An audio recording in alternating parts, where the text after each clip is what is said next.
New details tonight about an incident earlier this week that resulted in a chunk of concrete crashing through a Fall River man's car windshield. News 3's Marc Lovicott joins us. He has continuing coverage. Mark. Eric, that incident has been ruled accidental. Authorities saying the softball-sized chunk of concrete was road material, likely dislodged by another vehicle. But it turns out that same stretch of road was just inspected for safety.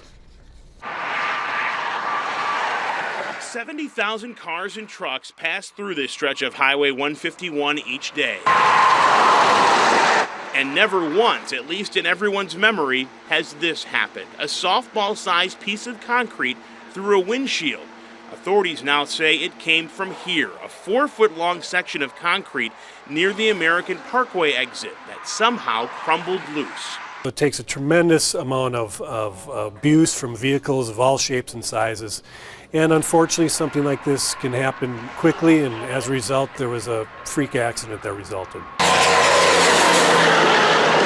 The DOT says major highways like 151 are inspected on a weekly basis, if not more often. In fact, this stretch of highway where this incident happened was inspected one day prior. Nothing turned up in that inspection. It's challenging because things change so quickly. Dane County's Highway Department says there are a lot of roads to monitor, more than 2,500 lane miles to be exact.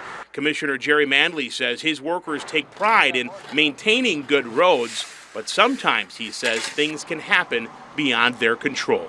While we're out there monitoring it, and the DOT is monitoring it as well, we don't always see everything right away, even though we try to. If you see something before we do, call it into 911, and they'll make sure they dispatch us out to those locations.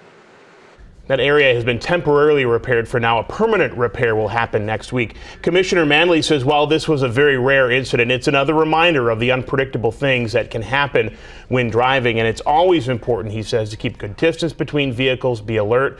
The driver, by the way, Kevin Droz, remains hospitalized tonight, but good news, he remains in fair condition as well. Yeah, you can't, very frightening thought. I can't even imagine. Yeah, and fortunately very rare. It stays that way. All right, Mark, thanks a lot. You bet.